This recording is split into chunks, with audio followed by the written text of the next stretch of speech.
Mari kita berdoa sekali lagi sebelum kita masuk dalam acara firman.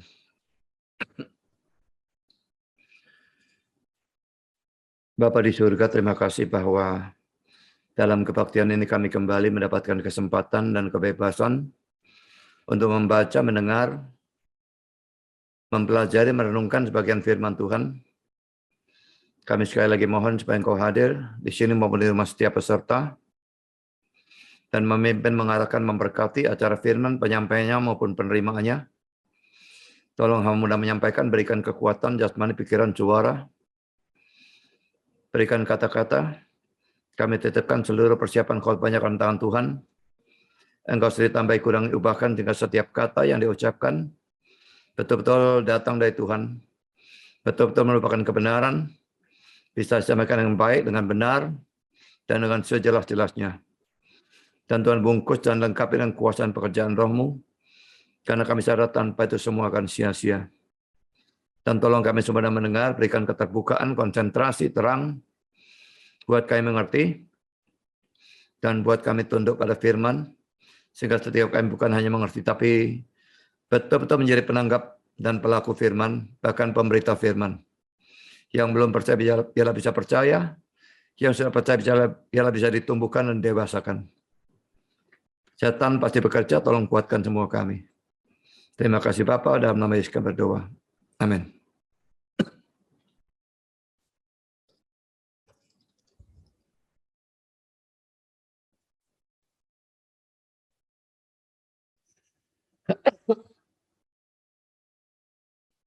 Ini adalah session yang kelima ya.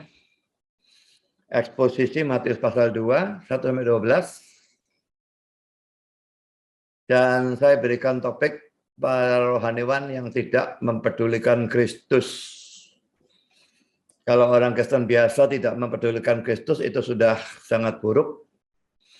Tapi di sini adalah para rohaniwan yang tidak peduli pada Kristus. Mari kita baca kembali teksnya. Matius 2, 1-12. Sesudah Yesus dilahirkan di Bethlehem di tanah Yudea pada zaman Raja Herodes, datanglah orang-orang Majus dari timur ke Yerusalem dan bertanya-tanya, di manakah dia raja orang Yahudi yang baru dilahirkan itu? Kami telah melihat bintangnya di timur dan kami datang untuk menyembah dia. Ketika Raja Herodes mendengar hal itu, terkejutlah ia beserta seluruh Yerusalem. Maka dikumpulkannya para imam kepala dan ahli Taurat bangsa Yahudi. Lalu dimintanya keterangan dari mereka di mana Mesias akan dilahirkan. Mereka berkata kepadanya, di Bethlehem di tanah Yudea. Karena demikianlah ada tertulis dalam kitab Nabi, dan engkau Bethlehem tanah Yehuda, engkau sekali-kali bukanlah yang terkecil di antara mereka yang memerintah Yehuda. Karena daripada mula akan bangkit seorang pemimpin yang akan menggembalakan umatku Israel. Lalu dengan diam-diam Herodes memanggil orang-orang Majus itu, dan dengan teliti bertanya kepada mereka bila mana bintang itu nampak. Kemudian ia menyuruh mereka ke Bethlehem, katanya, pergi dan selidikilah dengan seksama hal-hal mengenai anak itu, dan segera sesudah kamu menemukan dia, kabarkanlah kepadaku supaya aku pun datang menyembah dia. Setelah mendengar kata-kata raja itu, berangkatlah mereka, dan lihatlah bintang yang mereka lihat di timur itu mendahului mereka hingga tiba dan berhenti di atas tempat di mana anak itu berada. Ketika mereka melihat bintang itu, sangat bersukacitalah mereka. Maka masuklah mereka ke dalam rumah itu dan melihat anak itu bersama Maria ibunya. Lalu sujud menyembah dia. Mereka pun membuka tempat harta bendanya dan mempersembahkan persembahan kepadanya, yaitu emas, kemenyan, dan mur. Dan karena diperingatkan dalam mimpi supaya jangan kembali kepada Herodes, maka pulanglah mereka ke negerinya melalui jalan lain. Saudara, saya tidak langsung membahas tentang para rohaniwan. Bagian awal khotbah ini masih tetap membahas tentang Herodes. Nanti bagian akhirnya baru kita melihat tentang para rohaniwan yang katakanlah cuek terhadap Yesus itu ya. Jadi ini masih melanjutkan yang lalu pernah kita bahas tentang Herodes, masih belum selesai, sekarang Herodes kita bahas lagi. Pada waktu orang Majus tanya kepada Herodes, Herodes tentu saja tidak tahu. Dan karena itu dia mengumpulkan para tokoh agama Yahudi, baik imam-imam kepala maupun ahli-ahli Taurat, dan menanyakan hal itu kepada mereka. Kita baca itu dalam ayat 4 Maka dikumpulkannya semua imam kepala dan ahli Taurat bangsa Yahudi. Lalu dimintanya keterangan dari mereka di mana Mesias akan dilahirkan. Saudara, beberapa hal yang perlu diperhatikan tentang sikap Herodes yang ditunjukkan dalam ayat ini ya. Pertama, saudara, Herodes ini mau belajar firman Tuhan dari tokoh Yahudi.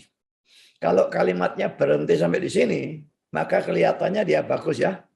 Mau belajar firman Tuhan dari tokoh-tokoh Yahudi itu bagus sekali. Orang mau belajar firman itu bagus. Cuma dalam kasus Herodes ini ada buntutnya di sini ya. Tetapinya ini membuat semua jadi beda. Pertama, saudara, dia hanya mau belajar tentang topik yang dia ingin ketahui. Dia tidak mau tahu tentang hal-hal yang lain. Dia cuma mau tahu tentang yang ada hubungannya dengan dia, karena dia pikir ini raja dilahirkan, mengganggu dia, membuat dia terganggu, gelisah, dan sebagainya, dan dia mau bunuh, maka dia cuma mau belajar tentang topik itu saja. Saudara, ada dua hal yang perlu saudara ketahui ya. Kalau saudara, pertama poin A, kalau saudara adalah orang yang selalu pilih-pilih topik, dan biasanya memang gereja-gereja itu memberikan topiknya minggu depannya apa begitu ya, atau diberikan pada minggu sebelumnya, atau diberikan pada beberapa hari sebelumnya. Dilihat topiknya menarik dia datang, topiknya tidak menyenangkan tidak datang. Kalau saudara adalah orang yang seperti itu, pilih-pilih topik, maka saudara tidak terlalu berbeda dengan Herodes. Jangan jadi orang yang suka pilih-pilih topik. Sebetulnya saudara, yang menjadi gembala di gereja saudara, mestinya ya, memang tidak selalu terjadi seperti mestinya, tapi mestinya dia adalah orang yang paling mengerti saudara itu butuh makanan apa, saudara butuh topik apa, kondisi kerohanian saudara itu bagaimana, saudara butuh topik apa. Dia seharusnya adalah orang yang paling mengerti, dan dia seharusnya memberikan apa yang saudara butuhkan. Tapi kalau saudara mau keminter dan cari makanan sendiri, cari topik sendiri, saudara, pengertian saudara, kalau saudara memang sudah bagus sekali, itu mungkin bisa. Tetapi orang Kristen awam yang pengertiannya bagus sekali itu sangat jarang. Sehingga pada waktu orang Kristen awam ini mau cari topik sendiri, itu sama seperti anak kecil, ya ini poin B-nya ya, yang selalu memilih topik, memilih makanannya sendiri. Ya, anak kecil ini milih makanan sendiri. Sebetulnya orang tuanya yang ngerti anak itu butuhnya apa. Laki-laki tidak semua orang tua ngerti seperti itu. Tapi seharusnya orang tua lebih ngerti dari anak. Kebutuhan makan dia butuh apa. Nah, kalau anak itu pilih makanan sendiri, pikirkan saudara. Kalau anak itu dipilihkan makanan oleh orang tua, atau anak itu milih makanannya sendiri, itu bagus yang mana?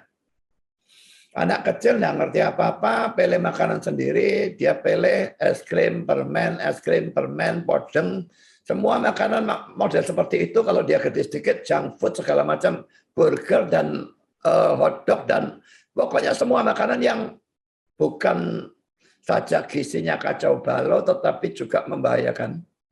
Maka dalam waktu singkat dia kena segala macam penyakit dan dia mati. Jadi sebetulnya pendeta itu yang mestinya paling tahu topik apa yang dibutuhkan. Dan kalau dia memberikan topik tertentu, ya ikuti saja. Dia yang tahu kondisi rohani jemaat seharusnya. Dan dia yang paling tahu juga apa kebutuhan rohani jemaat. Jadi saudara, apakah saudara termasuk orang yang selalu pilih-pilih topik? Topiknya gereja ini tidak senang, pindah gereja lain. Topiknya gereja lain tidak senang, pindah gereja lain lagi, dan sebagainya. Pikirkan hal ini. Dua hal ini. Sekarang kedua, saudara. Herodes ini belajar dengan motivasi atau tujuan yang sama sekali salah. Jadi ini tetapi yang kedua. Ya, tetapi tadi ada satu, alasan satu dia pilih topik. Kedua, tetapinya dia belajar dengan motivasi atau tujuan yang sama sekali salah. Dia mencari tahu di mana Yesus dilahirkan. Dan belakangan dia juga bertanya, kapan Yesus dilahirkan. Ya, ayat 4, ayat 6, dan ayat 7. Tujuannya membunuh Yesus. Ini orang yang betul-betul anti kepada Kristus. Tapi aneh, mau belajar firman Tuhan. Sesuatu yang rasanya bertentangan. Mari kita perhatikan kata-kata Spurgeon.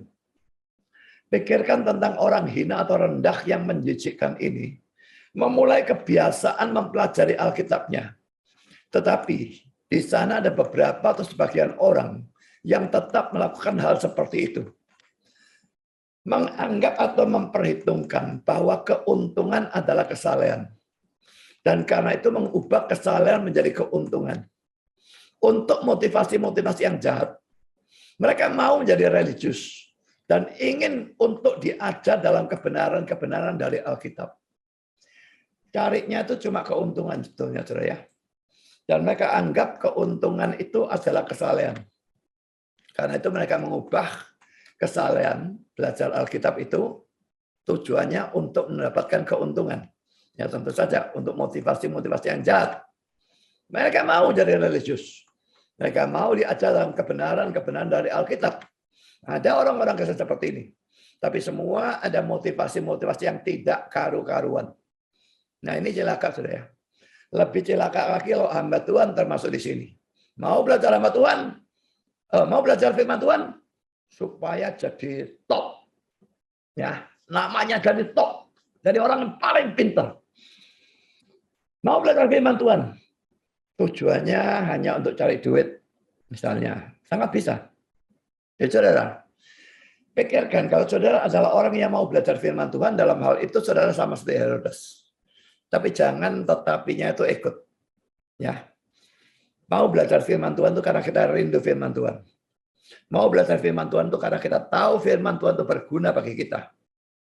Yang belum selamat bisa menyelamatkan dia. Yang sudah selamat bisa menumbuhkan imannya. Bisa mengarahkan hidupnya. Bisa menguduskan dia. Mendekatkan kepada Tuhan. Dan sebagainya. Menguatkan dia di dalam problem, dalam bencana. Banyak kegunaan firman. Dan kita harus belajar firman dengan motivasi yang benar untuk mendapatkan manfaat-manfaat itu. Bukan untuk mendapatkan keuntungan yang tidak karu-karuan. Sekarang saya lanjutkan kata-kata Spurgeon lagi. Herodes sangat spesifik atau terperinci dalam mendapatkan semua informasi yang dia bisa dapatkan tentang bintang itu. Dan sekarang ia mengutus atau mengirimkan para doktor teologi dan ahli-ahli Taurat dan imam-imam. Dan ia berkata, kapan seharusnya sang Mesias yang kamu bicarakan ini akan dilahirkan? Dan di mana ia harus dilahirkan? Beritahu aku. Kamu lihat bahwa Herodes adalah seorang murid yang luar biasa, bukankah begitu? Ia sedang duduk di kaki dari para doktor yang mau untuk diajar oleh orang-orang Majus. Dan lalu ia menyelesaikannya dengan berkata kepada orang-orang bijaksana itu, pergilah sekarang, kamu pergi dan menyembah raja yang baru dilahirkan itu. Kamu cukup benar untuk datang dari jauh untuk menyembah anak ini. Juga jadilah spesifik atau terperinci untuk mencatat berkenaan dengan di mana kamu menemukan dia. Dan lalu datanglah dan beritahu aku tentang dia. Supaya aku juga bisa pergi dan menyembah dia. Yang terakhir ini jelas suatu dusta. Dia pergi mau bunuh Yesus. Bukan menyembah. Demikianlah. Kita selalu mendapati bahwa di mana Kristus ada. Di sana ada seorang Yudas di sekitarnya. Ini memang selalu ada, saudara. Yudas itu selalu ada. Cuma usahakanlah supaya bukan saudara Yudasnya. Tidak tahu siapa. Kalau sampai sekarang saudara merasa saudara adalah Yudasnya. Motivasi saudara belajar tidak karu-karuan. Dan saudara sebetulnya benci Kristusnya atau tidak peduli Kristusnya. Dan saudara sebetulnya bukan orang Kristen sejati. Cepatlah bertobat sebelum saudara mengalami nasib akhir sama seperti Yudas. Betul-betul berakhir seperti Yudas. Berakhir di neraka selama-lamanya. Sekarang kita masuk ayat yang ketiga. Di satu sisi, Herodes percaya nubuat firman Tuhan itu ya.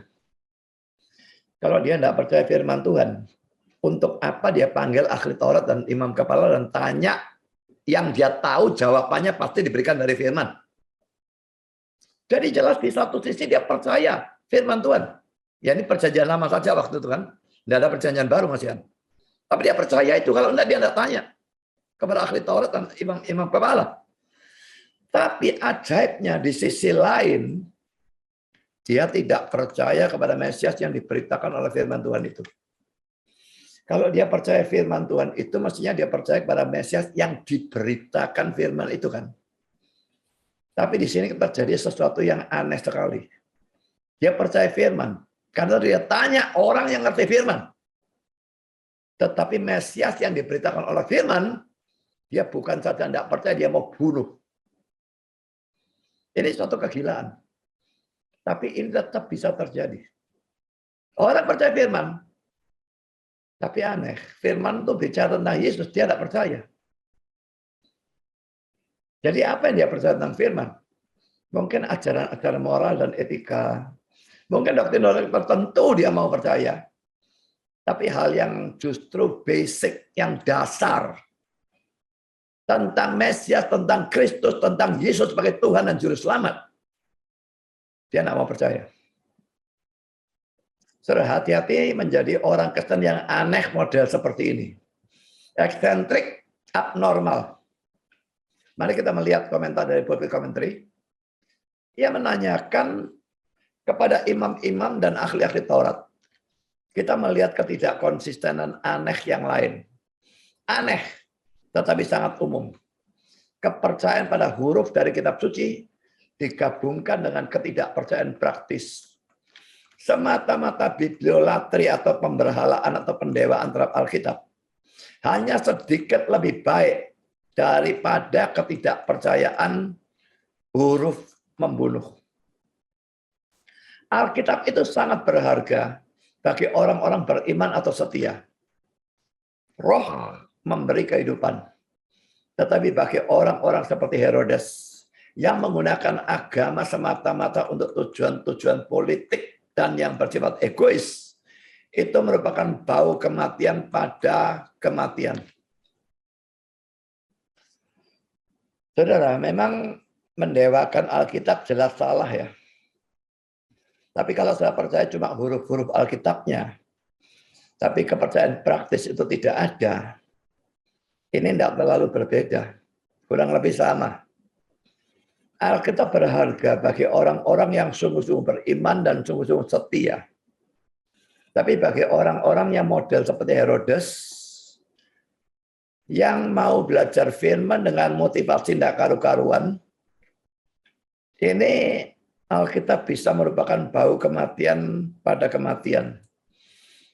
Ini berasal dari ayat Alkitab, cuma terjemahannya berbeda dengan terjemahan kita. Mari kita melihat ayatnya ya, yang dibicarakan ya. 2 Korintus 3 ayat 6, ialah membuat kami juga sanggup menjadi pelayan-pelayan dari suatu perjanjian baru. Yang tidak terdiri dari hukum yang tertulis, tetapi dari roh. Sebab hukum yang tertulis mematikan, tetapi roh menghidupkan. Ini yang bagian awal tadi ya. Huruf membunuh, lalu roh di sini memberikan kehidupan. Ini hukum tertulis mematikan, tetapi roh menghidupkan. Nah, bagian itu dalam terjemahan kita berbeda ya dengan terjemahan King James. Terjemahan King James karena huruf membunuh. Tapi roh itu maksudnya arti sebenarnya memberi kehidupan. Jadi kalau cuma mengerti hurufiah, mengerti huruf-hurufnya, tapi tidak mengerti arti sebenarnya, atau percaya hurufnya, tapi tidak percaya arti sebenarnya, saya tidak dapat kehidupan. Itu malah membunuh. Lalu yang bagian terakhir ini, bau kematian dan sebagainya, itu ada dalam teks ini ya. 2 Korintus 2, 14-16. Tapi syukur bagi Allah yang dalam Kristus selalu membawa kami di jalan kemenangannya. Dengan perantaraan kami, ia menyebarkan keharuman pengenalan akan Dia di mana-mana. Sebab bagi Allah kami adalah bau yang harum dari Kristus di tengah-tengah mereka yang diselamatkan. Dan di antara mereka yang binasa, bagi Allah tetap bau harum ya. Baik Paulus itu di tengah-tengah mereka yang diselamatkan ataupun di antara mereka yang binasa. Tapi bagi yang terakhir, bagi yang binasa itu, kami adalah bau kematian yang mematikan. Dan bagi yang pertama, yang diselamatkan, kami itu bau kehidupan yang menghidupkan. Tetapi siapakah yang sanggup menunaikan tugas yang demikian?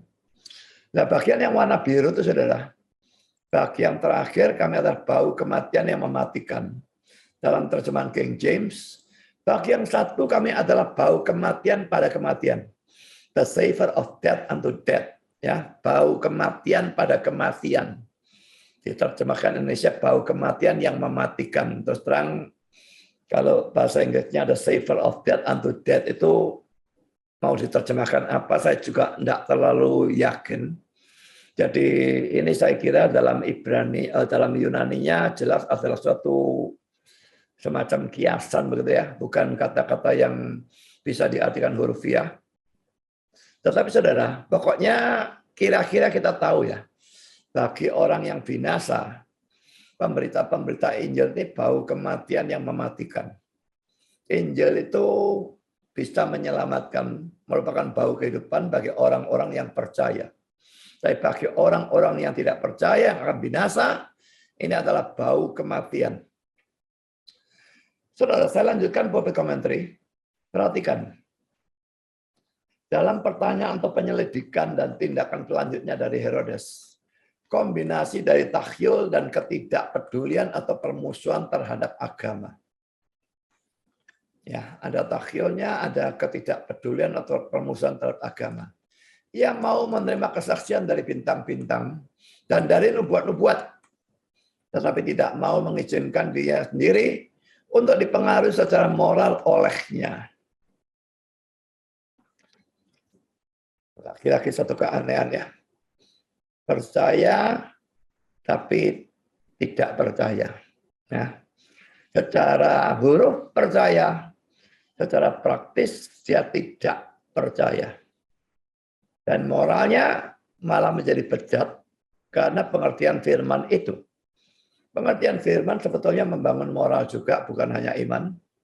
Tetapi dalam diri Herodes, bukan imannya dibangun, bukan moralnya dibangun, semuanya malah tambah rusak.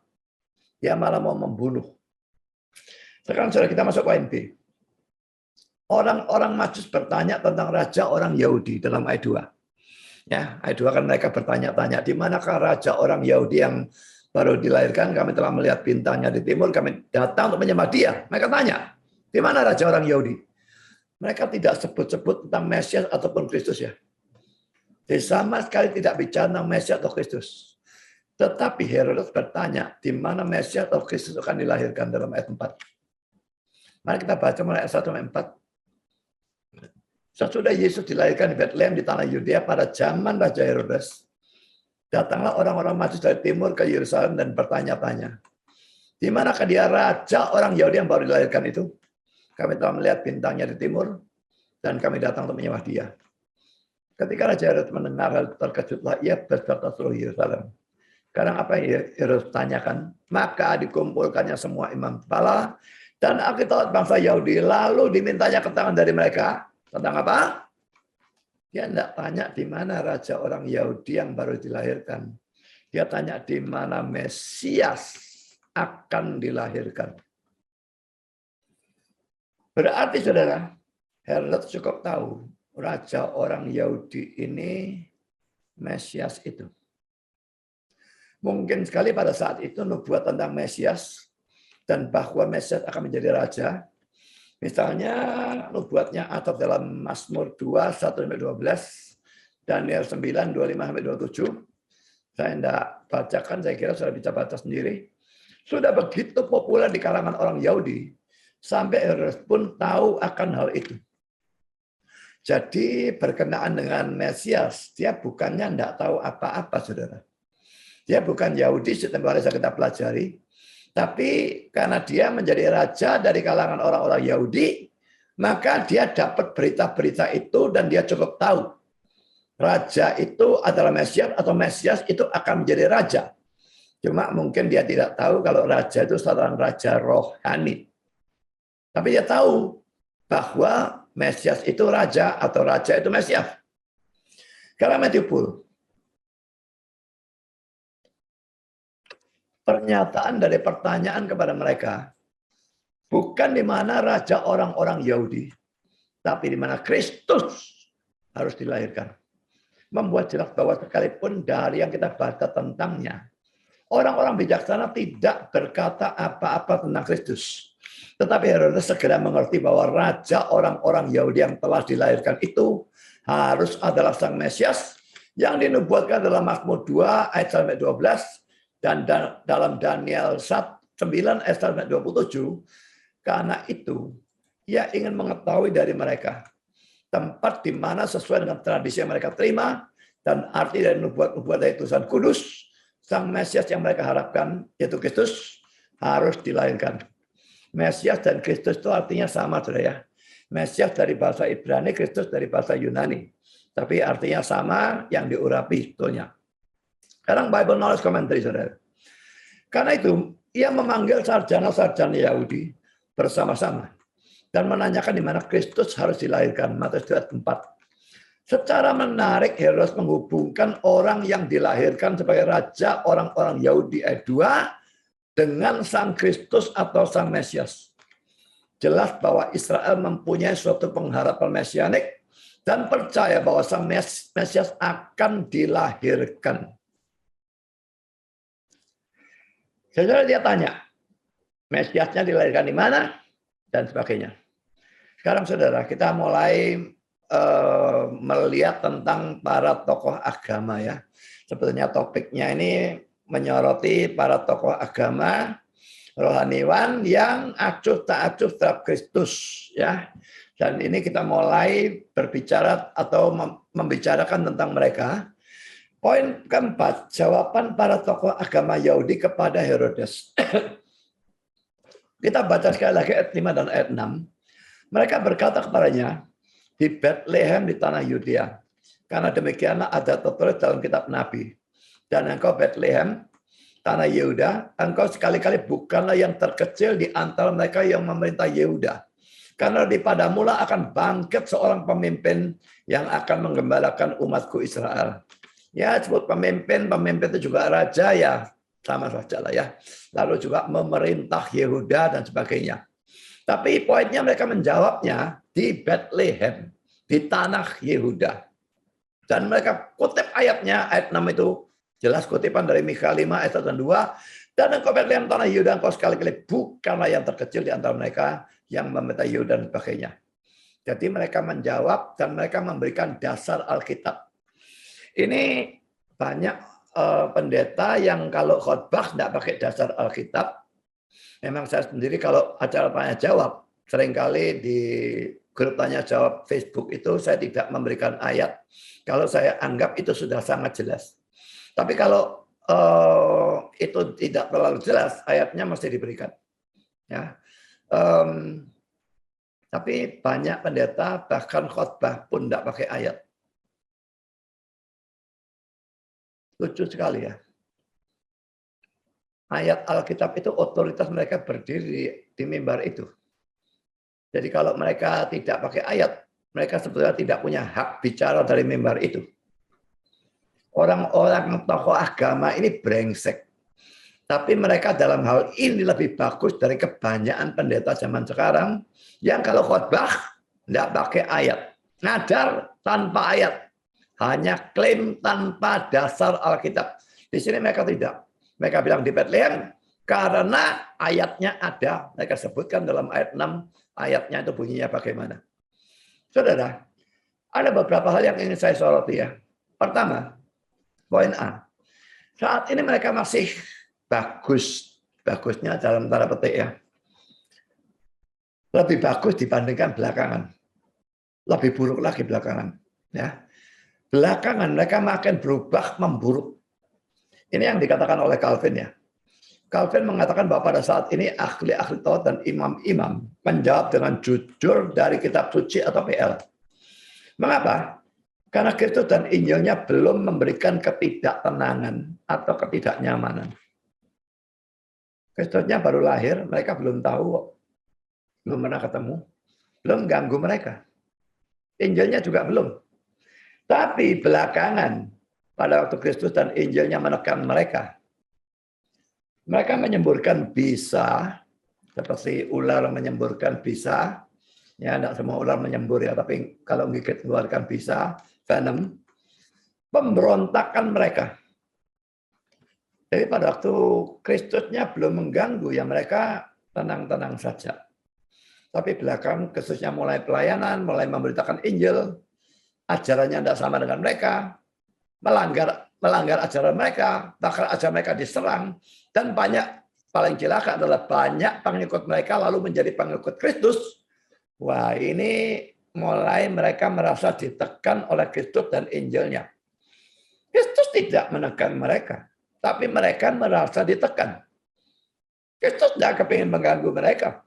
Dia melayani Tuhan, tapi mereka merasa pelayanan Kristus kepada Tuhan itu mengganggu mereka. Dan lalu mereka mulai menyemburkan bisa atau venom pemberontakan mereka. Ini merupakan sesuatu yang biasa terjadi di mana-mana. Banyak orang jahat mau tunduk pada Allah dan firman-Nya. Selama itu tidak merugikan mereka. Tetapi begitu Kristus datang dan bertentangan dengan ambisi, ketamakan, kesombongan, kemunafikan, penipuan mereka, mereka segera menjadi marah. Saudara, coba pikir diri saudara ya. Kalau Kristus itu tidak mengganggu saudara, kalau ajaran-ajaran yang diberitakan itu tidak mengganggu, wah saudara tidak masalah lah. Ya. Tapi begitu mengganggu, menentang pandangan saudara, menentang keuangan saudara, menentang kesenangan saudara, misalnya harus memberikan persembahan persepuluhan. Wah, orang pelit ngamuk sekali. Atau minggu harus kebaktian, padahal saudara sedang piknik. Wah, ini mengganggu. Tidak tahu apa lagi yang lain. Harus melayani, harus ini, harus itu. Padahal, wah, waktu senggang ini enaknya dibuat senang-senang, bukan pergi ke gereja. Nah, begitu firman itu mengganggu, mereka menjadi marah. Tapi kalau firman-Nya biasa-biasa saja, tidak terlalu kontak dengan mereka, maka mereka mau dalam tanda petik tunduk pada Allah dan firman-Nya. Diam-diam saja, tidak ada masalah. Pikirkan saudara. Saudara banyak mendengar firman? Pernah atau sering marah? Pernah atau sering tidak senang pada firman itu? Dan itu adalah saat di mana firman itu mengganggu saudara. Maka saudara tidak berbeda dengan orang-orang brengsek ini. Kalau firman-Nya tidak mengganggu, mau saja dengar firman, tidak ada masalah. Tidak usah ngamuk. Tapi begitu mengganggu, wah ini kena boroknya. Saudara, firman itu kalau saudara memang cinta firman, firman enak atau tidak enak, pokok itu benar-benar adalah firman dengan penafsiran yang benar. Saudara harus tunduk. Kalau ada firman, penafsiran benar, saudara tunduk. Saudara bukan orang Kristen. Jangan pilih-pilih firman-Nya. Yang tidak ganggu saya ambil, yang ganggu saya buang. Firman itu bukan makanan Padang. Kalau saudara pergi ke restoran Padang, wah biasa kasih banyak piring, berpuluh-puluh piring. Karena ada orang Barat tidak pernah mengerti masakan Padang, diajak makan di restoran Padang, tahu-tahu disedia berpuluh-puluh piring. Siapa yang pesen apa kita bayar, tidak punya uang sebanyak ini. Tenang-tenang saja. Yang mau, yang kamu senang pilih, ambil. Tidak senang, tidak usah diambil. Nah, banyak orang memperlakukan firman Tuhan seperti masakan Padang. Tenang, ada banyak kan. Yang senang ambil, tidak senang buang. Saudara, firman Tuhan bukan masakan Padang. Semua harus diambil. Atau buang semua, atau ambil semua. Itu orang yang konsisten. Memang buang semua ya saudara masuk neraka juga. Tapi kalau mau ambil, jangan ambil sebagian. itu tetap tidak ada gunanya. Ambil semua. Menyenangkan atau tidak menyenangkan. Kelihatannya menguntungkan atau kelihatannya merugikan. Jangan pakai politik dalam urusan firman. Kebenaran, tunduk. Itu orang Kristen. Mari kita lihat kata-kata Calvin. Pada masa belakangan, ahli-ahli Taurat dan imam-imam kepala atau imam besar berjerih payah dengan kemarahan untuk merusakkan atau menyimpangkan seluruh kitab suci. Sehingga mereka bisa tidak memberi dukungan atau persetujuan apapun bagi atau kepada Kristus. Kitab suci kalau perlu ditafsirkan di bengkok, pokok jangan menunjuk pada Yesus, gitu ya. Itu makin belakangan lagi setelah zamannya Alkitab bahkan, ya. Tetapi pada peristiwa saat ini mereka menjawab dengan jujur dari kitab suci, dan alasannya adalah karena kesucian Injilnya belum memberi mereka ketidaknyamanan. Dan demikianlah semua orang-orang jahat tidak mendapati kesukaran dalam memberi persetujuan mereka kepada Allah tentang prinsip-prinsip umum. Tetapi pada waktu kebenaran Allah mulai menekan mereka dengan lebih dekat, mereka menyemburkan bisa pemberontakan mereka. Kami mempunyai suatu contoh yang menyorot tentang ini. Pada zaman kami sendiri, di antara para pengikut Paus, maksudnya orang-orang Katolik tentu saja, mereka dengan bebas mengakui bahwa ia adalah anak tunggal Allah, dipakaiani dengan daging kita, dan mengakui satu pribadi dari manusia Allah, the God-man, ya, sebagai berada dalam dua hakikat. Tetapi pada waktu kita datang pada kuasa dan jabatan dari Kristus, suatu pergumulan segera muncul atau menyebar. Karena mereka tidak mau menyetujui untuk mengambil suatu kedudukan yang lebih rendah. Dan lebih-lebih lagi untuk direndahkan menjadi nihil. Jadi mungkin yang dimaksudkan pada waktu Kristus itu jabatannya ditekankan. Dia itu raja dalam gereja. Semua itu hamba. Ya, mungkin yang di atas-atas apalagi paus dan sebagainya. Wah, kan dia turun takhta nanti ya. Maka dia tidak senang. Saya lanjutkan saudara. Singkatnya, selama orang-orang jahat berpikir bahwa itu tidak mengambil apa-apa dari diri mereka sendiri, mereka mau memberikan kepada Allah dan kepada kitab suci tingkat hormat tertentu. Tetapi pada waktu Kristus datang ke dalam konflik yang dekat dengan ambisi, ketamakan, kesombongan, keyakinan yang salah letak, kemunafikan, dan penipuan mereka. Mereka segera melupakan semua kesopanan dan meledak ke dalam kemarahan. Saudara, mungkin ini berlaku untuk saudara. Kalau Kristus tidak mengganggu keuangan saudara, tidak masalah. Tapi Kristus mengganggu keuangan, kerja seperti ini dosa, kerja seperti itu dosa, belum lagi nanti berikan persepuluhan lagi. Sudah batasan-batasan yang mana yang boleh dikerjakan, mana tidak boleh, ini sudah merugikan. Saya suruh kasih persepuluhan, tambah rugi. Wah, mulai ngamuk. Ya. Lalu ambisi menjadi orang besar, menjadi orang yang terkenal. Padahal saudara, sebetulnya firman Tuhan itu menyuruh kita cuma punya satu ambisi, meninggikan hanya Tuhan dan bukan diri kita sendiri. Bagi orang yang ambisius, ajaran seperti itu menjengkelkan. Kata-kata Yohanes Pembaptis, dia harus makin besar, aku harus makin kecil. Wah, itu di kuping dia seperti mercon beledak, sangat tidak menyenangkan. Juga ketamakan, kesombongan, dan keyakinan yang salah letak. Dalam Katolik keyakinan salah letak banyak sekali. Keyakinan pada Maria, keyakinan pada orang-orang suci, dan macam-macam hal yang lain. Tapi dalam kalangan kita tidak kurang, saudara. Sangat banyak keyakinan yang salah letak. Yakin pada diri sendiri, yakin pada duitnya, yakin pada pekerjaannya, yakin pada orang-orang tertentu. Pada orang-orang itulah dasarnya diletakkan, dan bukan kepada Tuhan. Makanya keyakinan yang salah letak. Pokok yakin bukan karena Tuhan, maka itu salah letak. Tamak, sombong, munafik, penipuan. Munafik enggak apa-apa sama firman Tuhan, selama munafiknya tidak dibongkar. Tapi kalau kemunafikan dia dibongkar, wah, meledak ke dalam kemarahan. Saudara pikirkan ya, firman yang bagaimana yang membuat saudara marah. Berhentilah marah terhadap firman, tidak akan ada gunanya barang sedikit pun. Kerugiannya seabrek-abrek. Saya lanjutkan. Karena saudara kita belajar bahwa penyebab utama dari kebutaan dalam musuh-musuh dari kebenaran harus ditemukan dalam perasaan atau prasangka jahat mereka yang mengubah terang menjadi kegelapan. Saudara, kalau saudara punya sikap buruk terhadap firman, jengkel terhadap firman dalam sikon apapun, firman yang betul-betul benar, saudara marah, maka kebutaan ini bisa muncul ya.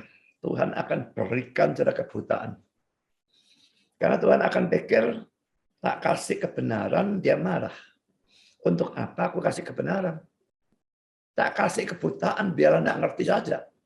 Daripada kasih kebenaran, dia marah kok. Jadi kebutaan dari musuh-musuh dari kebenaran itu harus ditemukan, maksudnya asal-usulnya itu ya, adalah perasaan atau prasangka jahat mereka. Itu mengubah terang menjadi kegelapan. Jadi saudara, ini khususnya orang-orang yang suka debat ya. Tidak salah orang suka debat. Yang salah adalah orang debat secara tidak fair. Sudah tahu argumentasinya kalah, ngeyel terus dengan cara apapun, nyeruduk terus. Kalau kalah dalam debatnya, nyerang orangnya. Ad hominem itu ya. Dan itu banyak luar biasa di dunia Facebook. Kalau debat nggak bisa jawab, diserang aja. Pura-pura jawab, tapi nggak jawab. Ini kalangan GBIA. Saya nyaris tiap minggu ngomong tentang GBIA ya. Karena kalau saudara main Facebook, saudara melihat itu terus dari perbincangan nggak karu-karuan tiap hari rasanya. Jadi hati-hati dengan gereja ini, jangan sampai lupa, karena saya ngomong banyak kali. Ini orang-orang munafik yang penipu, penfitnah. Kelihatannya mereka doktor. Kelihatannya mereka pakai Alkitab. Tapi pada waktu kepercayaan mereka diserang dan mereka tidak bisa menjawab. Mereka lakukan segala macam yang tidak karu-karuan. Dan saudara, hal seperti ini sangat-sangat berbahaya. Karena kalau saudara orang yang senang debat, jadilah pendebat yang fair. Kalau kalah, ngaku kalah. Kalau kalah, belajar lagi. Belum tentu pandangan saudara salah. Bisa saja kalah karena kurang mengerti. Belajar lagi tetap kalah terus, belajar tetap kalah terus. Berarti ya kebenaran tidak perlu saudara pegang. Fair saja, aku kalah.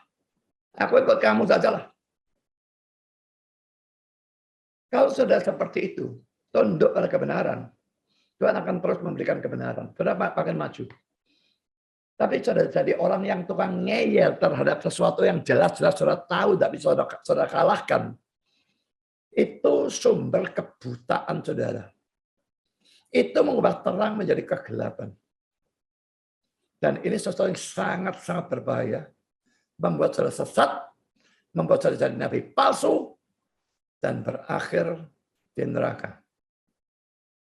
Hormatilah kebenaran. Tidak peduli siapapun yang mengucapkan kebenaran itu. Kalau itu adalah kebenaran, hormatilah. Sebaliknya, tentanglah kesalahan, apalagi kesesatan. Tidak peduli yang ngomong adalah pendeta, doktor, teologi, atau siapapun. Sekarang saya lanjutkan, poin D.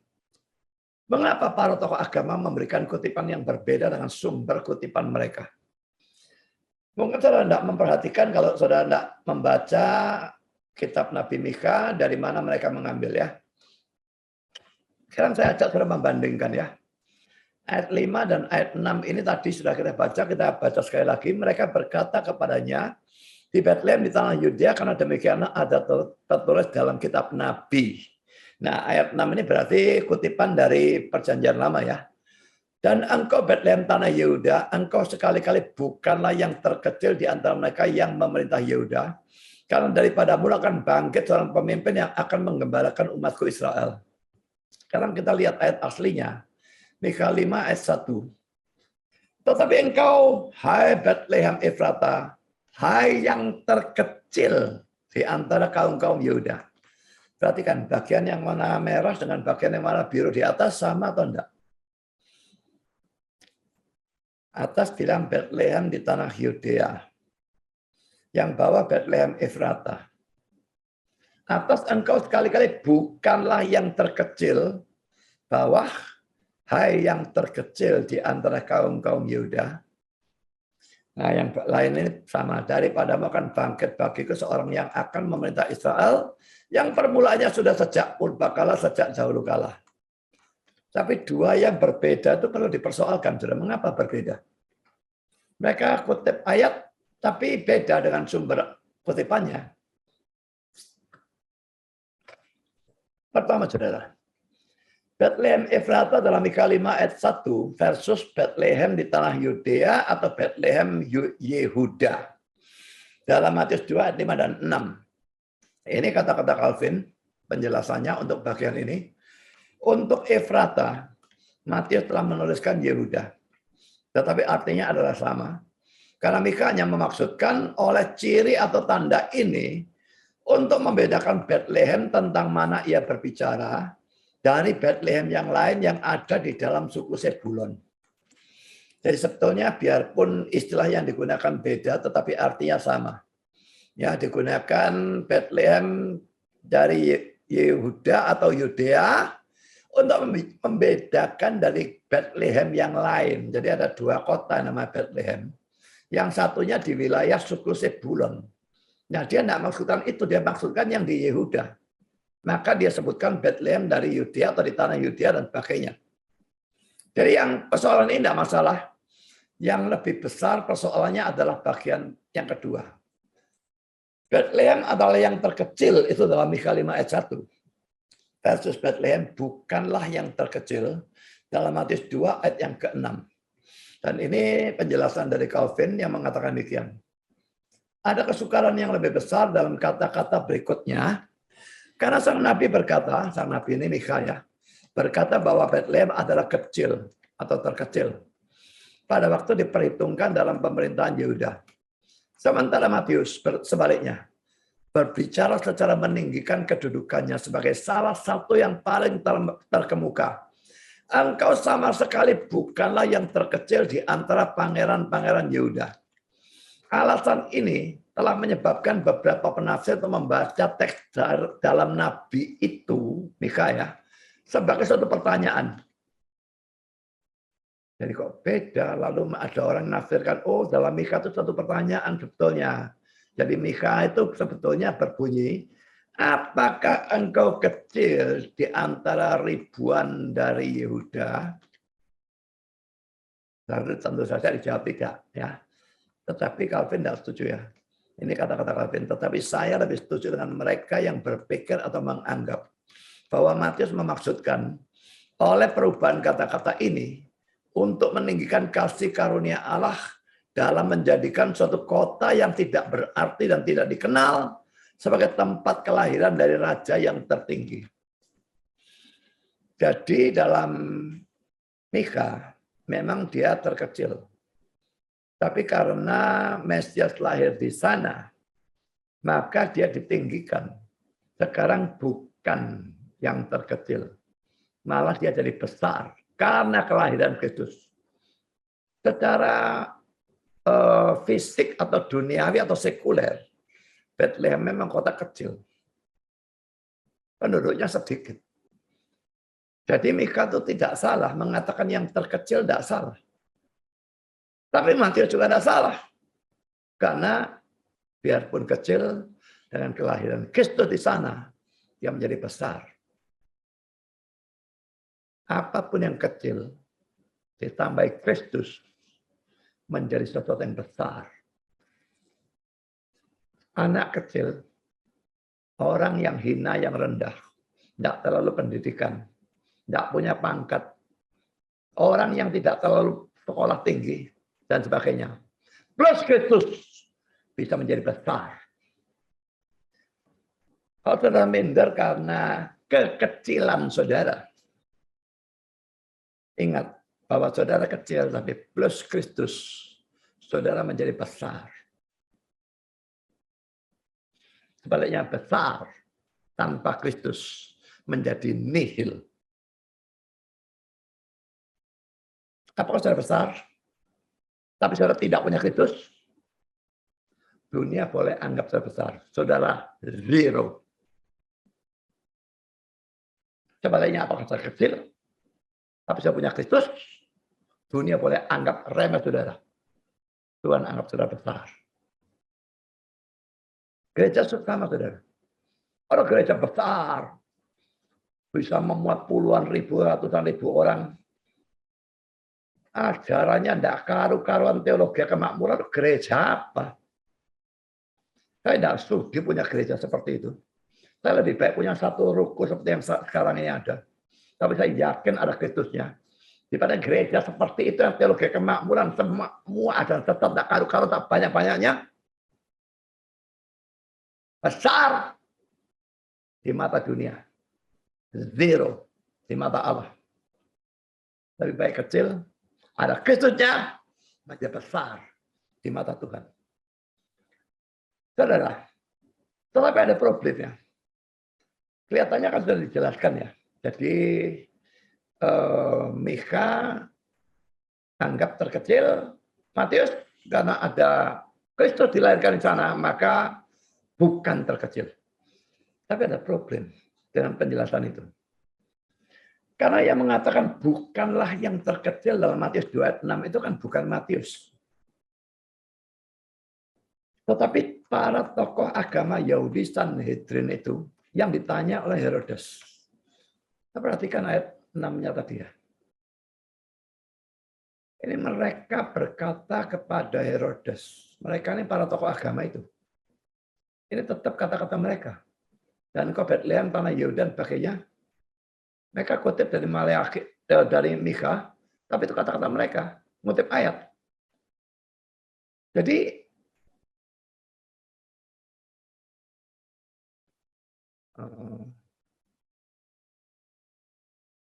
ini ya.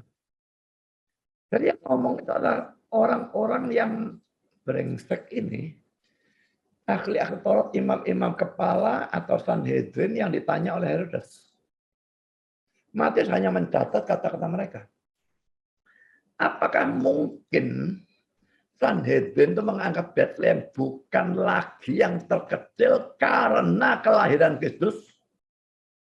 Bukankah mereka tidak percaya pada Kristus?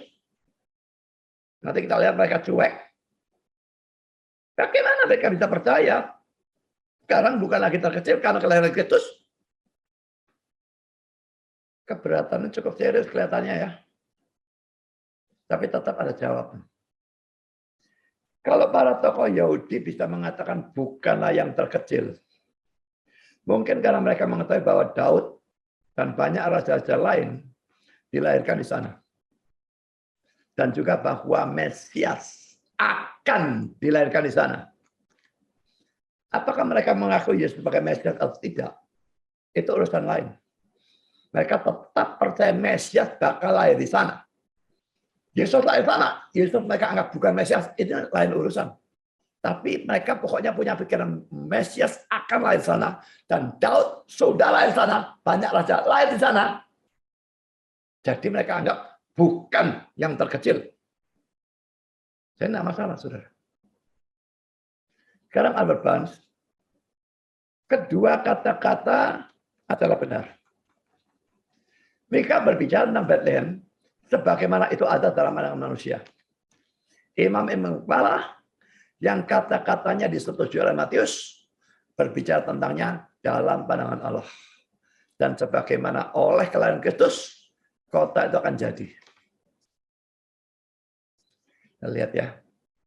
Pandangan manusia dan pandangan Allah itu seringkali bertolak belakang. Tidak selalu, saudara. Tapi seringkali bertolak belakang. Manusia anggap kecil, Allah anggap besar. Manusia anggap besar, Allah anggap kecil. Orang yang dianggap besar oleh manusia, orang kaya nomor satu ya, artis-artis, aktor, ya, lalu orang-orang berpangkat, presiden, raja, jenderal, nggak tahu apa lagi lah, ya, itu dianggap besar.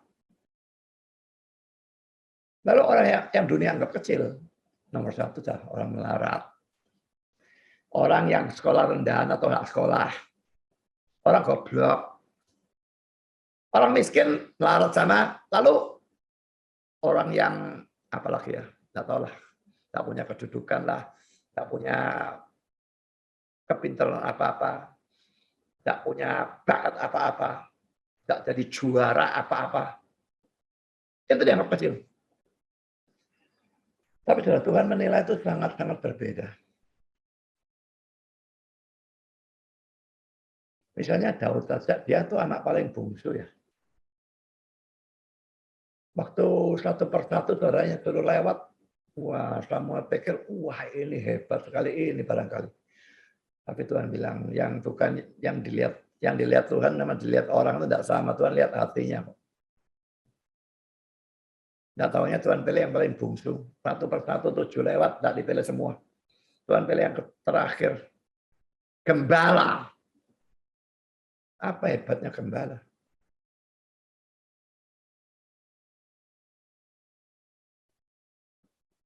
Bahkan pendeta. Pendeta satu dengan pendeta yang lain. Yang baru saya lihat daftar pendeta yang terkenal atau top di Indonesia.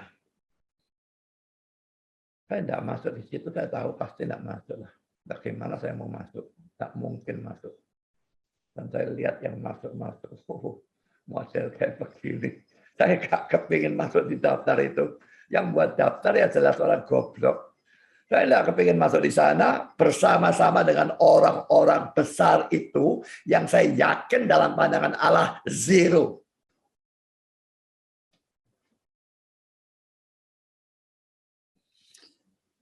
Saudara jadi orang Kristen atau saudara jadi hamba Tuhan apalagi, pikirkan bagaimana saudara menjadi besar di hadapan Tuhan. Memang kita bukan ambisius menjadi orang besar, tapi menjadi orang yang memang dianggap berguna oleh Tuhan. Itu maksud saya. Dunia mau anggap kita sampah, peduli amat. Pada waktu saya meninggalkan kuliah saya, waktu saya sedang tingkat 5 ETS.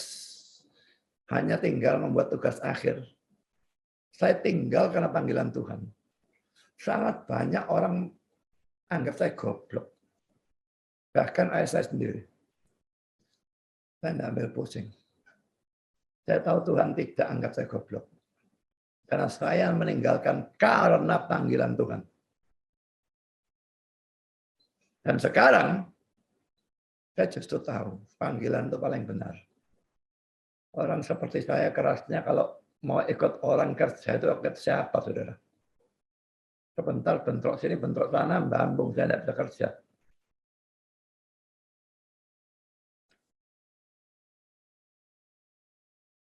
Sekarang setelah berpuluh-puluh tahun menjalani panggilan Tuhan, saya melihat karunia saya memang ya cocoknya hanya di sini. Tidak cocok dalam pekerjaan yang lain. Saya punya karunia pengajaran, saya punya karunia khotbah, saya punya karunia debat, saya punya karunia menulis. Dan ini sangat-sangat berguna untuk gereja. Nah, nilai saya, kalau saya waktu teruskan dan saya jadi insinyur, kalau Tuhan biarkan, kalau enggak saya bisa digebukin kayak Yunus. Tapi kalau andai kata saya dia biarkan lulus insinyur, kerja sukses, wah, rumahnya tentu jauh lebih bagus dari rumah saya sekarang, mobilnya lebih bagus dari mobil saya sekarang, dan semuanya lebih hebat dari saya sekarang. Menurut dunia lebih hebat. Menurut Tuhan, saya jadi zero. Saya pilih yang sekarang, saudara. Hidup di dunia ini fana ya, sangat fana.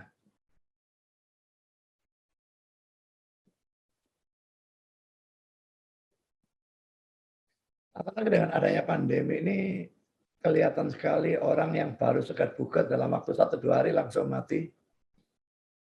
Biarpun tidak ada pandemi, kecelakaan juga bisa. Kita lihat kecelakaan yang di Balikpapan beberapa hari yang lalu. Truk tronton yang lainnya belum bla bla bla bla bla bla, dan 4 orang mati, 4 luka berat dan tidak tahu berapa yang luka ringan. Saudara, hidup itu begitu fana. Untuk apa sih kita tuh mencari kebesaran di dalam dunia ini? Mencari kekayaan dalam dunia ini, mencari kemegahan dari dunia, pujian dari orang dunia.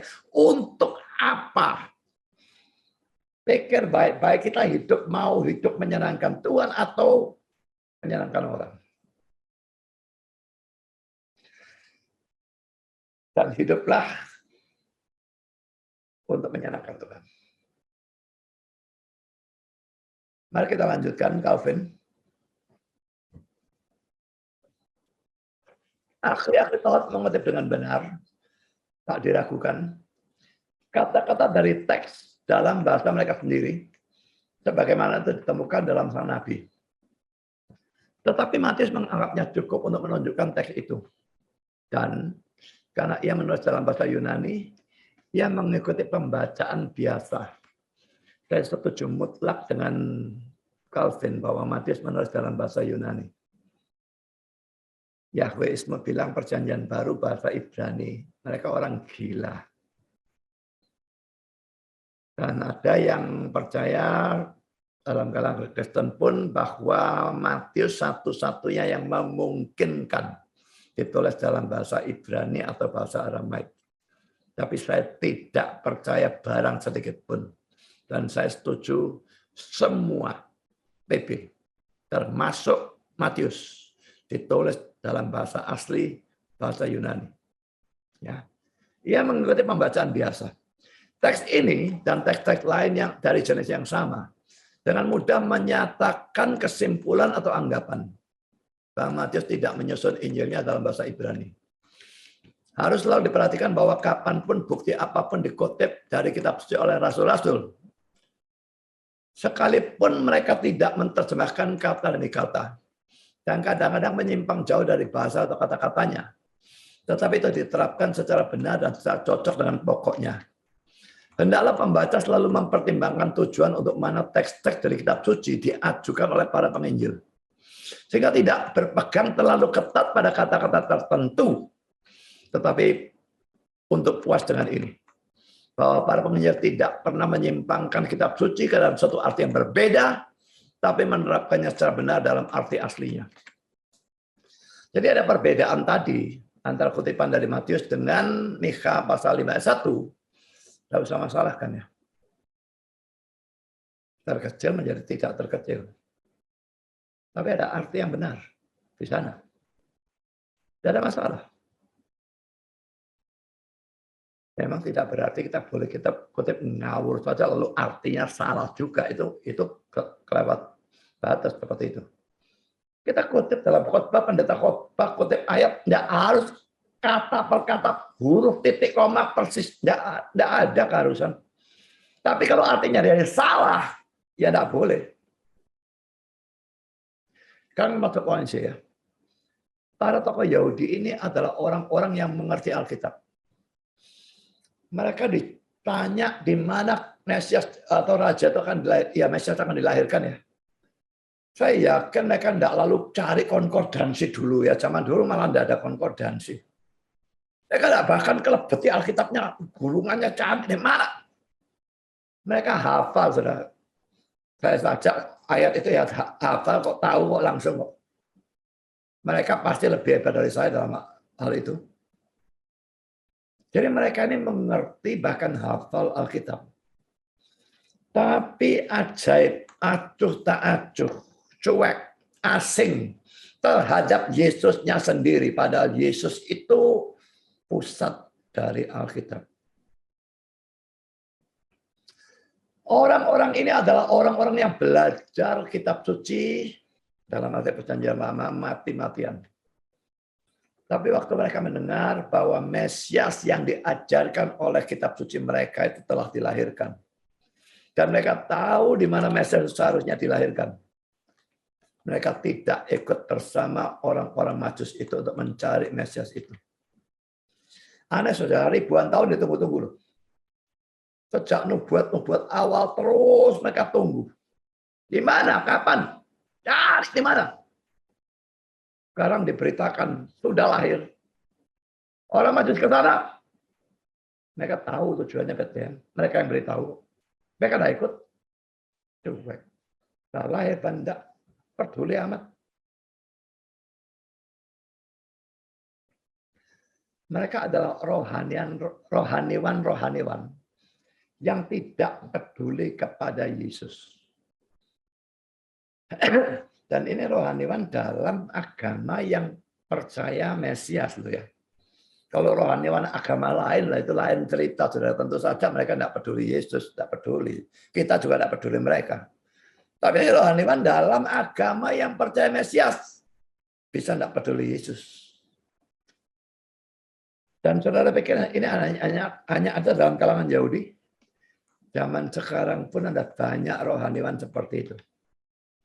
Mereka bisa adalah pendeta, penginjil, misionaris, dosen teologi, anggota ketua sinode, anggota atau ketua sinode ya, majelis, maupun pelayan-pelayan gereja yang lain. Saya tidak tahu pelayan apapun. Orang-orang seperti ini sekalipun sepintas lalu kelihatannya adalah orang-orang yang pro Kristus. Tetapi sebetulnya mereka adalah musuh-musuh Kristus.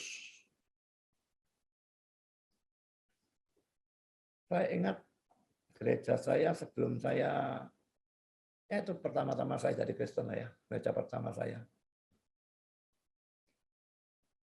Suatu hari itu malam tahun baru, saudara. Tanggal 31 Desember, saya lupa tahun berapa, tapi mestinya sekitar tahun 70-an. Tuan pemudanya itu mengadakan satu acara yang bagi saya sekarang, saya anggap acara agak tidak waras. Doa semalam suntuk. Saya seumur-umur, saudara, berdoa paling lama itu setengah jam. Tidak pernah bisa lebih. Dan ini orang-orang mau berdoa semalam suntuk. Memang tidak perlu terusan doa, saudara ya. Nah, pendetanya hadir. Dan orang-orang yang mau doa apa boleh diberikan kepada pendeta nyortir itu ya. Lalu doa beberapa orang, lalu mulai nyanyi-nyanyi. Doa lagi beberapa orang, nyanyi-nyanyi. Saya lupa mulai jam berapa acara itu. Tapi pokoknya pada sekitar tengah malam. Saya sudah capek setengah mati.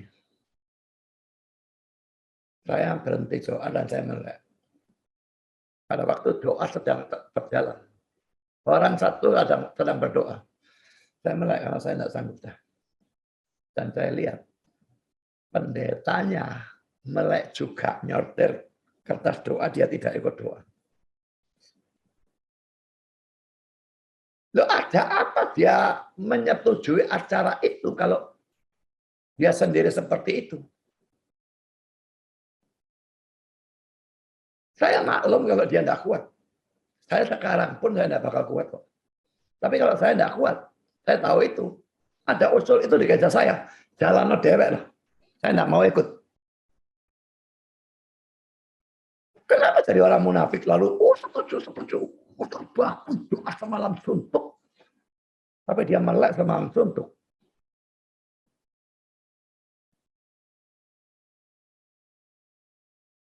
Sangat banyak dosen pendeta yang hanya kelihatannya.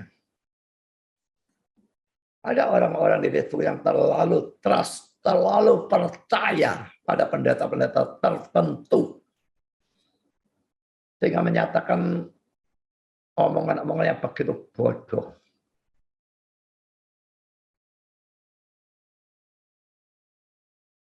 Dan untuk ini, rohaniwan seperti ini,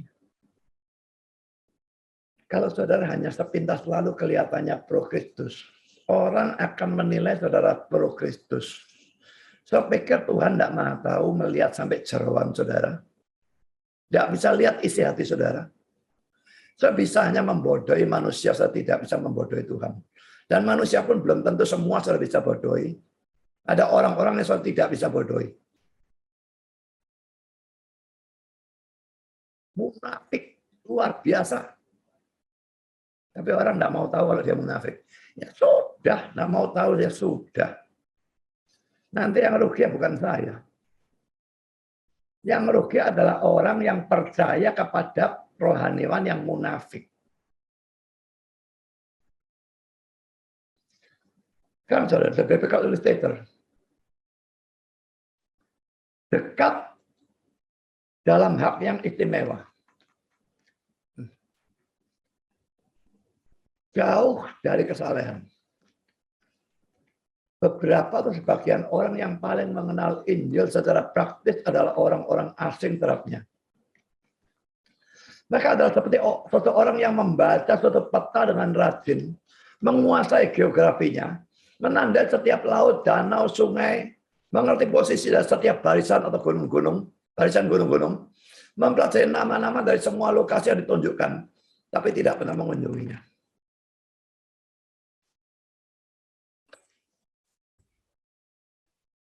Saya mau ke Bali tempoh hari sekitar Natal itu ya, tanggal 20, 28. Maka sebelum ke sana saya googling banyak tempat pantai apapun yang mau saya kunjungi, juga banyak tempat restoran dan sebagainya yang mau saya kunjungi. Googling, cari, betul-betul saya dapat nih. Selalu mau pergi kemanapun ya mesti googling tempat itu. Cari tempat yang bagus yang mau dikunjungi, cari tempat makanan yang enak dan sebagainya. Tapi kalau saya googling misalnya tentang Tokyo gitu ya. Wah sekarang sudah tahu lengkap segala sesuatu tentang Tokyo, restoran mana yang enak, tempat mana yang bagus dan sebagainya. Semuanya tahu. Tapi saya tidak pernah ada rencana apapun pergi ke Tokyo kan tidak punya duit. Kan saya gila bukan? Lanjutkan saudara. Seorang pengarang yang masih hidup menggambarkan perjalanannya ke air terjun Niagara dan berkata, saya bertemu dengan seorang laki-laki yang memberitahu saya bahwa ia telah berjalan dari Boston satu jarak dari 700 mil untuk melihat Niagara. Pada waktu ada dalam jarak 7 mil, ia mendengar apa yang ia pikirkan merupakan gemur dari aliran air yang deras itu dan bertanya kepada seseorang yang sedang bekerja di jalan itu, apakah itu memang demikian? Orang itu menjawab bahwa ia tidak tahu, itu bisa saja. Tapi ia sendiri tidak pernah berada di sana jika itu memang demikian. Tetapi ia telah hidup dalam bunyi atau suaranya seumur hidupnya. Ini merupakan ketololan yang mengherankan atau luar biasa. 7 mil itu cuma kira-kira 12 kilo ya. Jalan kaki saja nyampe, saudara. Ya, pergi ke air terjun Niagara, dia tinggal di sana, dengar bunyinya gemuruhnya seumur hidupnya. Orang dari mana-mana datang ke sana melihat. Dia tidak pernah pergi ke sana. Siapa yang tidak mengecam ketololan seperti ini? Tetapi itu tidak ada apa-apanya. Sama sekali tidak ada apa-apanya.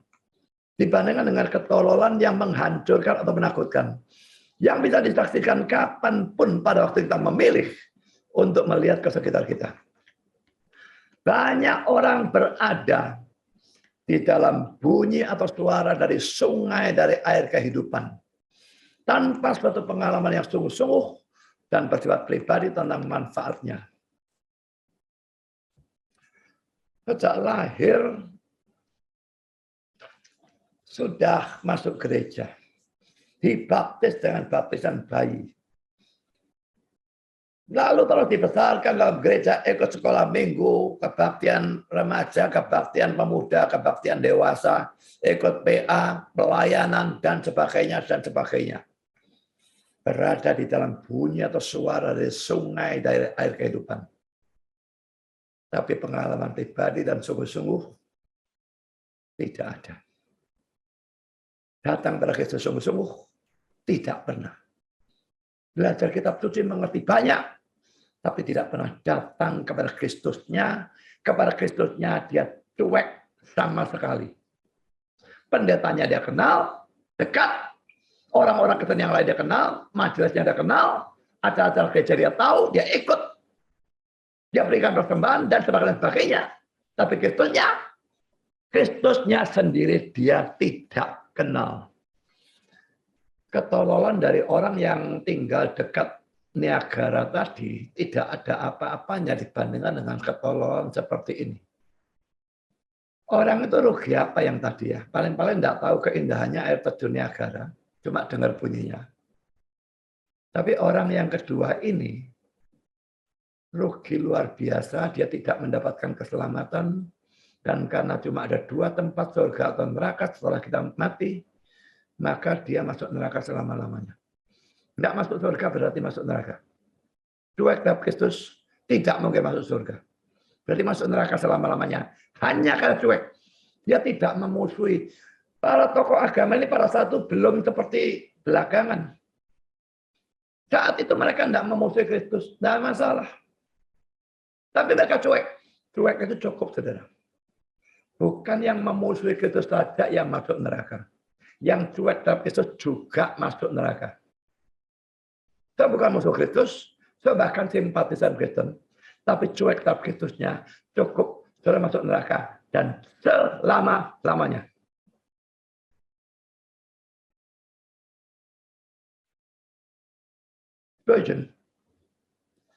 Ada orang-orang yang jauh dibawa mendekat. Orang majusnya jauh tapi jadi dekat ya.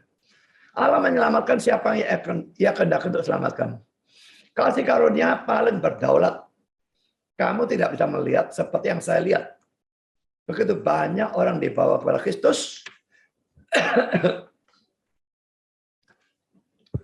Tanpa sering bertanya-tanya mengapa mereka dibawa. Saya telah sering melihat yang terakhir menjadi yang pertama. Kelihatannya di belakang sendiri. Belakangan dia jadi paling depan. Dan terbalik juga. Dan yang pertama menjadi yang terakhir. Mula-mula kelihatannya, wah, buantar duluan. Lari maraton tuh bisa saudara memimpin di depan. Sejak awal langsung sprint. Wah, saudara pasti di depan sendiri. Cuma berapa menit bisa bertahan. Bentar lagi disalib, saudara belakang sendiri. Orang-orang yang pertobatannya suka dibayangkan telah bertobat. Orang Majusi suka dibayangkan ya. Mereka di negara yang jauh di barat bisa pergi ke timur. Di timur bisa pergi ke barat. Tapi Tuhan mau itu. Hanya kasih bintang. Dan mereka menanggapi secara positif. Mereka cari. Sedangkan orang-orang lain, untuk siapa saya telah berharap, dan tentang siapa saya telah berdoa, tetap tidak bertobat. Adalah sangat menyenangkan, dan juga sangat ajaib atau luar biasa. Untuk memperhatikan cara atau jalan yang aneh, dalam mana Allah dari kasih karunia, gunakan untuk membawa orang-orang ini kepada kaki Yesus.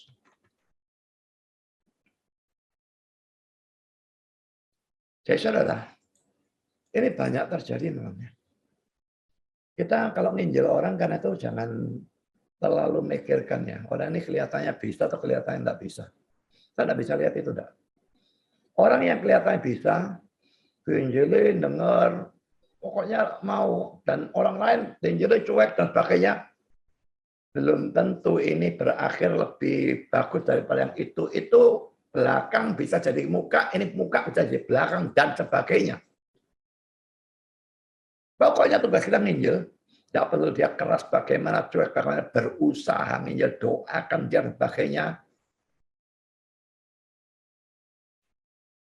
Apakah dia mau dengar, nggak mau dengar, kita mengusahakan tiap saat di mana itu memungkinkan. Dan mendoakan mereka, dan menginjilkan mereka. Hasilnya itu serahkan kepada Tuhan. Tugas kita cuma menginjil, bukan mempertobatkan. Kalau kita berhasil menginjil, kita sudah berhasil. Kita mentaati Tuhan. Dia tidak bertobat, itu urusan dia dengan Tuhan. Kemudian lagi, tetapi di sana ada orang-orang lain di samping orang munafik yang terganggu atau gelisah. Dan mereka adalah orang-orang yang menunjukkan pengetahuan mereka. Mereka adalah ahli-ahli Taurat dan imam-imam kepala yang melihat dalam Alkitab mereka dan menemukan teks-teks dari sang nabi itu yang mengatakan di mana Yesus harus dilahirkan. Saya senang orang-orang ini karena mencari dalam Alkitab mereka dan mempelajari kitab suci. Tetapi apa yang tidak saya senangi dalam diri mereka adalah bahwa sementara atau sekalipun mereka memberitahu Herodes bahwa Kristus harus dilahirkan di Bethlehem, tak seorang pun dari mereka berkata bahwa mereka akan pergi ke Bethlehem dan menyembah Dia. Tidak seorang pun dari mereka, tidak seorang pun ahli Taurat atau seorang imam kepala berkata, jika ini adalah Sang Mesias yang harus dilahirkan di Bethlehem, dan bintang yang luar biasa ini membuat kami percaya bahwa itu memang demikian, kami akan pergi bersama orang-orang bijaksana itu dan menyembah Dia. Tidak. Tidak dengan mereka. Mereka cukup puas mempunyai gulungan kudus kitab suci dan membacanya. Dan mengetahui semua tentang kebenaran, tetapi membiarkannya di sana. Terus puas ikut PA, ikut kebaktian yang khotbahnya panjang seperti khotbah saya. Ikut kelas saya mungkin, waduh 2 jam setiap kali. Pelajaran sukar lakinya. Jangan pikir semua itu membawa saudara ke surga ya. Kalau saya cuek terhadap Kristus yang saya beritakan, saya tetap akan ke neraka, bahkan ke neraka yang lebih panas. Karena makin banyak saya punya pengetahuan, makin banyak saya dituntut. Ujung lagi. Tetapi sekarang saya bertemu dengan orang-orang yang hebat dalam kitab suci. Ya, dan sangat tajam juga tentang doktrin, yang bisa membelah selai rambut di antara barat dan barat laut. Barat sama barat laut sana ya, barat sama barat laut ya. Itu dekat, belah Alkitab dibelah-belah gitu ya. Berkenaan dengan pokok-pokok tentang keilahian, tetapi berkenaan dengan kasih kepada orang-orang miskin, berkenaan dengan kunjungan pada orang-orang yang ada dalam kebutuhan, berkenaan dengan kepedulian untuk jiwa-jiwa, berkenaan kehidupan yang kudus, dan berkenaan kebiasaan dalam doa bersama Allah, mereka tidak berada di mana-mana atau berada sangat jauh. Jadi maksudnya teoretis hebat, tapi praktis tidak ada. Saya berdoa supaya kamu takut pada suatu agama yang semuanya ada dalam buku atau kitab. Kalau agama saudara cuma ada dalam buku, tidak ada dalam hati, pikiran saudara, ini suatu agama yang harus ditakuti. Ini buruk. Kamu harus mempunyainya di dalam hati. Kamu harus mempunyainya dalam kehidupan. Atau anak yang dilahirkan di Bethlehem hanya akan mempengaruhi kamu sejauh yang kamu membalik kitab-kitab dari kitab suci. Dan di sana ada tutup akhir dari persoalan sejauh kamu yang dipersoalkan. Ya. Ketahuilah Alkitabmu itu baik. Tetapi praktekkan apa yang Alkitabmu beritahukan kepadamu. Karena itu lebih baik. Ya. Mengertilah doktrin-doktrin tentang kasih karunia. Mengertilah dengan jelas tentang mereka, tetapi kasihlah mereka. Jalanlah mereka, hiduplah sesuai dengan mereka, karena itu jauh lebih baik. Ya. Jadilah seorang ahli teologi yang sehat. Tapi biarlah kami juga melihat suatu kemanusiaan yang kudus tentang kamu. Kiranya Allah mengaruniakan itu sehingga terjadi demikian. Kalau tidak, saya memberitahu kamu, pembelajaran kitabmu hanya akan membiarkan kamu tetap sebagai seorang musuh Kristus. Semua ini tidak seharusnya membuat kita itu surut dalam belajar Alkitab ya. Banyak orang berkata, nggak usahlah belajar kitab suci jadi ahli-ahli Taurat. Omongan-omongan itu bodoh. Juga orang yang berkata, nggak perlulah belajar banyak-banyak, yang penting jalani. Bodoh lagi, bagaimana jalani kalau nggak pernah ngerti? Karena apakah semua orang yang belajar lalu jadi ahli Taurat? Sekalipun ada, nggak berarti semua. Belajarlah, tapi janganlah seperti ahli Taurat. Belajarlah dan imanilah dan hiduplah di dalamnya. Sempurna enggak bisa, tetapi setidaknya kita mengusahakan. Saya lanjutkan kata-kata sebagian lagi. Hal yang paling menyedihkan adalah bahwa tak ada dari orang-orang ini mencari Kristus. Tidak Herodes dengan kemunafikannya, atau Yerusalem dengan kesukaran atau problemnya, atau ahli-ahli Taurat dan imam-imam dengan pengetahuan kuno mereka. Tak ada dari mereka yang mencari Kristus. Hal yang paling menyedihkan dari siapapun adalah bahwa orang itu tidak pernah cari Kristus. Tidak pernah datang kepada Kristus. Tidak peduli hidup di dunia ini begitu hebat bagi dia. Semua akan berakhir di neraka. Public commentary, imam-imam kepala dan ahli-ahli Taurat. Mereka tahu kitab suci. Mereka bisa menjawab pertanyaan Herodes dengan segera. Mereka memberitahu dia di mana Kristus harus dilahirkan. Tapi mereka adalah pembimbing-pembimbing buta. Mereka tahu dan tidak melakukannya. Agama mereka adalah suatu teologi yang tak bernyawa. Suatu keortodoksan yang mati. Mereka menunjukkan kepada orang-orang lain jalan bagi Kristus. Mereka sendiri tidak mencarinya. Mereka mengajar orang-orang Majus atau non-Yahudi. Murid-murid itu mendapat manfaat. Guru-gurunya keras atau tak punya perasaan dan tak tergerakkan. Merupakan sesuatu yang menyedihkan pada waktu sang pengkhotbah tidak merasakan kuasa yang menyelamatkan dari kata-kata firman yang oleh kasih karunia Allah membawa kehidupan kepada para pendengar. Ini sesuatu yang memungkinkan ya Tuhan kerja cara seperti ini ya. Pengkhotbahnya khotbah benar, Injilnya benar, dia sendiri tidak pernah percaya. Orang-orang yang diinjili percaya. Kelihatannya dia lebih pintar dari orang yang diinjili. Tapi yang diinjili percaya, dia tidak. Teringat ya, Yudas itu termasuk salah satunya dari 12 murid yang diutus. Dia pasti juga memberitakan Injil. Apakah mungkin orang yang diinjili Yudas bisa percaya? Bisa kalau Tuhan mau.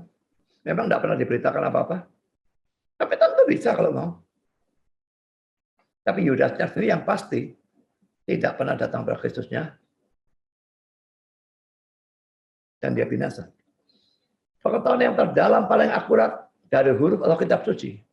Ada sesuatu yang sangat miskin dibandingkan dengan pengetahuan di dalam dari hati. Yang bisa dianugerahkan kepada orang-orang yang tidak berpengetahuan. Maupun kepada orang-orang yang terpelajar. Yang membimbing orang yang terpelajar dan orang yang tak berpengetahuan secara sama kepada dia yang adalah satu-satunya juru selamat dunia, Tuhan Yesus Kristus. Jadi kalau cuma pengetahuan itu adalah yang sangat miskin dibandingkan pengetahuan dari hati. Kalau cuma otaknya ngerti tapi hatinya cuek, tidak ada apapun kepedulian tentang Kristus, ini betul-betul suatu bencana. Saudara, mari kita melihat para ahli Taurat dan imam-imam kepala ini sambil introspeksi diri kita, saudara. Kalau saudara sudah banyak mendengar khotbah saya, mestinya saudara sudah cukup punya pengetahuan. Apalagi sudah lama ikut khotbah saya, mendengar khotbah-khotbah saya, panjang, isinya banyak, kan dapat banyak. Tapi saudara pikirkan, renungkan, introspeksi, itu semua hanya masuk di otak saja, titik, dan berhenti di sana. Atau masuk ke dalam hati dan kehidupan saudara dipraktekkan. Dan terutama, apakah saudara hanya tahu dan mengerti tentang Kristus? Atau saudara betul-betul menanggapi dengan datang dan percaya kepada Kristus?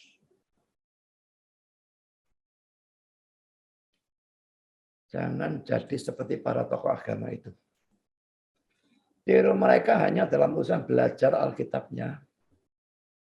Tapi jangan tiru mereka dalam tidak ada penerapannya di dalam kehidupan ataupun hati mereka. Apa yang kita pelajari, tujuannya kita imani, kita terapkan, kita laksanakan atau tanggapi.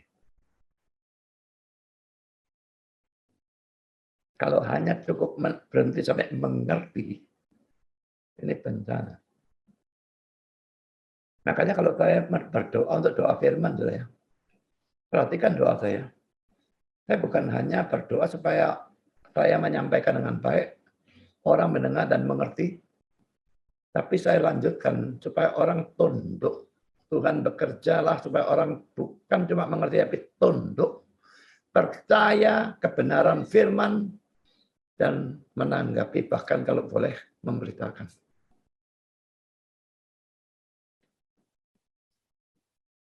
Apa sudah cuma berhenti sampai mengerti atau terus? Itu menentukan nasib akhir saudara.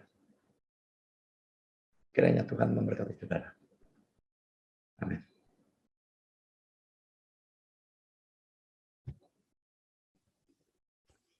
Mari kita berdoa.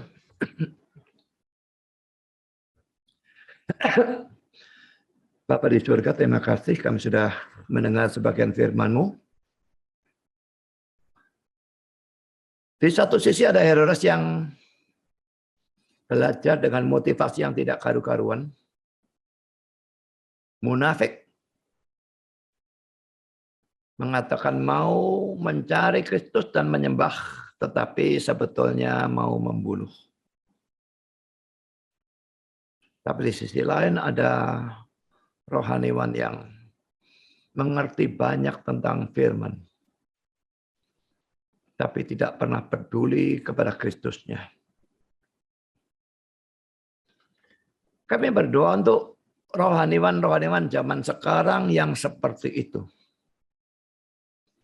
Kiranya Engkau bekerja untuk mempertobatkan. Kalau tidak, Engkau hentikan mereka jadi rohaniwan. Karena pada umumnya, mereka juga tidak akan membawa orang kepada Kristus yang tidak pernah mereka datangi atau percayai. Dan orang-orang yang mengikuti rohaniwan seperti itu, biarlah Engkau bukakan matanya. Khususnya mereka-mereka yang adalah orang-orang pilihan. Supaya mereka sadar dan tercelik matanya bahwa mereka mengikuti orang yang seperti itu. Untuk rohaniwan yang betul-betul belajar dan juga percaya pada Kristus dan betul-betul memasukkan firman dan Injil ke dalam hati dan kehidupannya. Engkau berikan kekuatan. Karena yang seperti ini pasti diserang oleh Kristus. Diserang oleh setan. Dan mereka butuh kekuatan dari Engkau untuk tetap ikut Kristus. Dan ikut Kristus dengan benar. Dan menjadi rohaniwan yang benar. Dan Engkau panggil lebih banyak lagi hamba Tuhan. Dan Engkau jadikan yang seperti ini. Karena kami membutuhkan lebih banyak memang orang-orang seperti ini. Dunia terlalu dipenuhi dengan rohaniwan yang munafik. Dan mata dari orang-orang seringkali tidak bisa melihat hal itu.